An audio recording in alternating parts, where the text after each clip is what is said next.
अस्सलाम वालेकुम guys, welcome to code with MU. और आज के लेक्चर में हम देखने वाले हैं कि हमारे पास मेंबर वाइज असाइनमेंट क्या होती है। अब इसका क्या मतलब है? मेंबर वाइज असाइनमेंट का मतलब यह है कि जब हम एक ऑब्जेक्ट डिक्लेयर कर लेते हैं तो उसकी वैल्यू अगर हम चाहें कि दूसरे ऑब्जेक्ट को असाइन करनी है, ठीक है, तो उसके लिए हम क्या एक असाइनमेंट ऑपरेटर यूज़ करते हैं। उसको हम क्या कहते हैं? मेंबर वाइज असाइनमेंट कहते हैं। मतलब ये है कि अगर जो उसके मेंबर्स होते हैं ना, मतलब एक ऑब्जेक्ट के मेंबर और दूसरे ऑब्जेक्ट के मेंबर, वो हम क्या कर सकते हैं, एक ऑब्जेक्ट के मेंबर्स को दूसरे ऑब्जेक्ट के मेंबर्स में स्टोर भी करवा सकते हैं।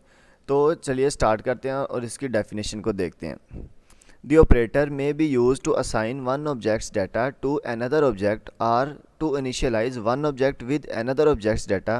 By default, each member of one object is copied to its counterpart in the other object. तो अब मतलब क्या है इसका कि हम क्या कर सकते हैं, एक ऑब्जेक्ट का जो डाटा होता है ना, उसको हम क्या कर सकते हैं, किसी दूसरे ऑब्जेक्ट के अंदर स्टोर करवा सकते हैं।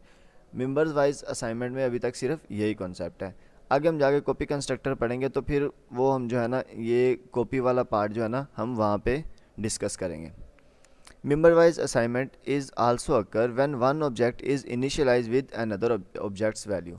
तो मेंबर वाइज असाइनमेंट तब भी होती है जब हम क्या करते हैं, एक ऑब्जेक्ट को डिक्लेयर करते हैं किसी दूसरे ऑब्जेक्ट की वैल्यू से। तो अब हम C++ में इसका कोड करते हैं और कोड करके इस कॉन्सेप्ट को अंडरस्टैंड करने की कोशिश करते हैं। गाइस, तो मैंने विजुअल स्टूडियो को ओपन कर लिया और सबसे पहले यहाँ पे मैं क्या करता हूँ, मैं कोड लिख लेता हूँ अपना। तो अब हम क्या करते हैं, मैं ना यहाँ पे एक क्लास बना लेता हूँ। तो क्लास में किसकी बना लेता हूँ, मैं ना स्क्वेयर की क्लास बना लेता हूँ। स्क्वेयर का आपको पता होता है कि जो है ना, उसमें एक वो होती है, लेंथ उसकी होती है और विड्थ होती है। तो मैं यहाँ पे क्या करता हूँ, पब्लिक मेंबर्स को डिक्लेयर करता हूँ। तो मैं ना यहाँ पे लेंथ और विड्थ जो है वो फ्लोटिंग पॉइंट में भी हो सकती है, मतलब किसी चीज़ में भी हो सकती है। हाँ, मतलब मैं ना यहाँ पे फ्लोट में ही ले लेता हूँ। फ्लोट उसकी एक तो लेंथ होती है और दूसरा जो है ना, उसकी विड्थ होती है।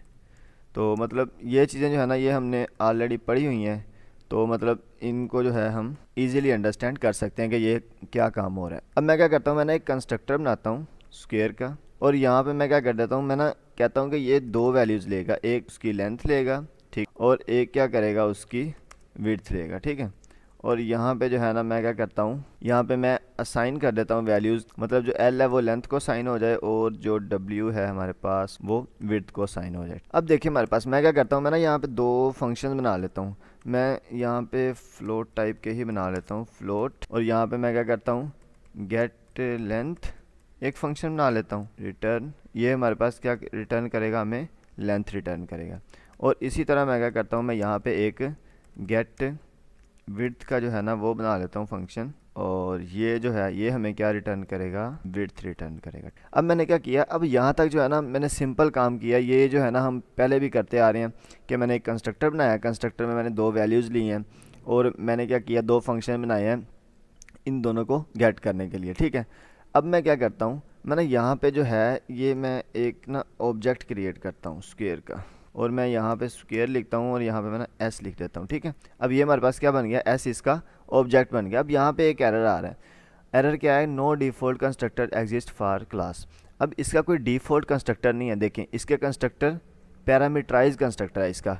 इसको हमने दो पैरामीटर पास करने हैं। हमने इसको क्या पास करना है, लेंथ और विड्थ। तो मैं क्या करता हूँ, मैंने यहाँ पे लेंथ इसको दे देता हूँ 10 और विड्थ इसको 20 दे देता हूँ, ठीक है।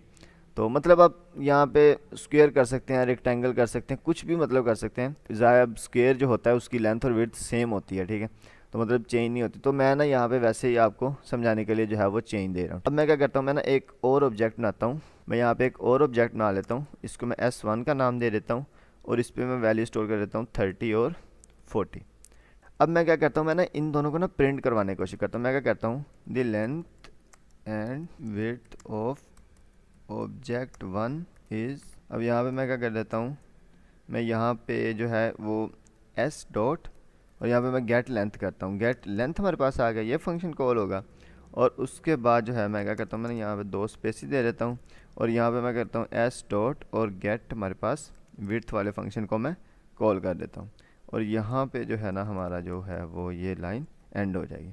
अब मैं इसको कंट्रोल डी करता हूँ और सेम काम जो है ना मैं ऑब्जेक्ट टू के लिए करता हूँ, ठीक है। मैं क्या करता हूँ, मैं यहाँ पे जो है वो टू लिख देता हूँ और यहाँ पे मैं S1 ऑब्जेक्ट से इसको कॉल करता हूँ। अब देखिए यहाँ पे हमने क्या किया, इस कंस्ट्रक्टर को वैल्यूज़ दी हैं, एक ये वाली एक ये वाली, ठीक है।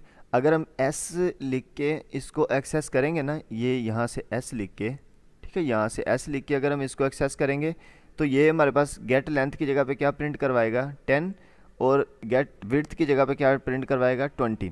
लेकिन अगर हम S1 से उसको एक्सेस करेंगे, जैसे कि मैं नीचे वाली लाइन 27 लाइन पे कर रहा हूँ, तो फिर हमारे पास क्या होगा कि यहाँ पे ये प्रिंट करवाएगा 30 और यहाँ पे 40। मैं ना इस प्रोग्राम को रन करता हूँ। अब देखें, जब मैंने इस प्रोग्राम को रन किया, ठीक है, तो हमारे पास क्या आ गया, वैल्यूज़ आ गए 10, 20 और 30, 40। अब ये हमारे पास अंडरस्टूड बात है। अभी तक मैंने टॉपिक को शुरू नहीं किया, अभी तक मैंने आपको ये नहीं समझाया कि मेंबर वाइज असाइनमेंट क्या होती है, ठीक है, कि हम एक ऑब्जेक्ट को दूसरे ऑब्जेक्ट में असाइन किस तरह कर सकते हैं। अभी मैंने आपको सिर्फ ये बताया कि आपने ऑब्जेक्ट क्रिएट किस तरह करने हैं और उसमें जो है वो वैल्यूज़ पास करके प्रिंट किस तरह करना है।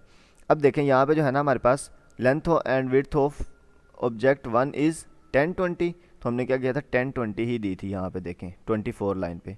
और यहाँ पे जो है ऑब्जेक्ट 2 की हमने क्या किया था 30, 40, तो यहाँ पे हमने 30, 40 दी। अब हम क्या करते हैं, अब जो है ना हम मेंबर वाइज असाइनमेंट करते हैं। अब वो किस तरह है कि अब मैं क्या करता हूँ, मैं ये कहता हूँ, अब देखें मैंने दो ऑब्जेक्ट बनाए हुए हैं ना, S1 और S2। मैं कहता हूँ कि जो हमारे पास S है ना, इसको असाइन कर दो आप S1। तो ये जो हमारे पास है ये क्या है, member wise assignment of objects, ठीक है। तो अब यहाँ पे मैंने क्या किया है, मैंने कहा कि जो हमारे पास ऑब्जेक्ट 1 जो S1 है, इसकी वैल्यूज़ को आप स्टोर किस में करवा दो, सिंपल एस में, ठीक है। मतलब जैसे हम पहले करते हैं या ना, हम ऐसे करते थे कि मतलब एक इंटीजर ले लिया, ठीक है, मैं कहता हूँ कि s इक्वल्स टू 10, ठीक है, और उसके बाद हम दूसरा इंटीजर ले लेते थे, मतलब एक मैं s, अब S1 इक्वल्स टू मैं कर देता था 40, और उसके बाद अगर मैं कहता था s इक्वल्स टू S1, तो क्या हो जाता था हमारे पास कि S के अंदर पहले तो 10 स्टोर था, लेकिन जब मैंने S1 कर दिया तो जब मैं Cout S करता तो इसके अंदर कौन सी वैल्यू आती थी 40। तो मतलब अब देखें, अब यहाँ पे भी यही कॉन्सेप्ट है कि मैंने S लिखा, अब मैंने इसको मतलब कि स्टोर करवा दिया S में, S1 को किस में स्टोर मैंने करवा दिया S में। तो जब मैंने S1 को S में स्टोर करवा दिया तो इसकी वैल्यूज़ क्या हो जाएंगी, रिप्लेस हो जाएंगी। मतलब कि हमारे पास S इक्वल्स टू S1 है ना, तो S के अंदर भी 30, 40 आ जाएगा, ठीक है। तो अब मैं क्या करता हूँ, मैंने यहाँ पे एक Cout स्टेटमेंट दे देता हूँ, स्टेटमेंट में दे देता हूँ आफ्टर असाइनमेंट, और यहाँ पे मैं एक एंडर लगा देता हूँ, और यहाँ पे जो है ना मैं फिर यही दो लाइनें, मतलब जो मैंने 26 और 27 लिखी थी ना, मैं यही क्या करता हूँ दोबारा 30 और 31 दे देता हूँ, ठीक है। अब देख लें इसको भी ना, मैंने फंक्शन को किस तरह जो है वो कॉल किया यहाँ पे, मतलब S1 गेट और जो है वो गेट लेंथ और फिर गेट विड्थ, फिर S के लिए गेट लेंथ और गेट विड्थ की है, ठीक है। तो अब मैं क्या करता हूँ, प्रोग्राम को रन करता हूँ, और यहाँ पे देखें हमारे पास क्या हुआ है। यहाँ पे जो था ना, सबसे पहले मैंने क्या किया था, लेंथ ऑब्जेक्ट 1 की और विड्थ ऑब्जेक्ट 1 की लिखी, ठीक है। वो हमारे पास क्या आ गया 10, 20, मतलब जैसे 10, 20 यहाँ पे है ना 24 लाइन पे, ठीक है। तो ये जो है ना ये प्रिंट हो गया। उसके बाद मैंने क्या किया, मैंने दूसरी लाइन पे जो 26 लाइन है, सॉरी 25 लाइन है, उसमें मैंने क्या दिया, मैंने ऑब्जेक्ट 2 की मतलब S1 की मैंने लेंथ और विड्थ प्रिंट और जो है वो उसको असाइन किया, ठीक है। तो वो मतलब जब मैंने 26 और 27 पे इन दोनों को गेट करवाया तो हमारे पास उसकी वैल्यूज़ आ गई। अब 28 पे मैंने क्या किया, मैं उसको असाइन करवा रहा हूँ, मैं कह रहा हूँ कि S के अंदर S1 की सारी वैल्यूज़ जो है वो स्टोर कर दें। तो फिर क्या हो जाएगी, जो S की वैल्यूज़ थी वो S1 से रिप्लेस हो जाएंगी, ठीक है।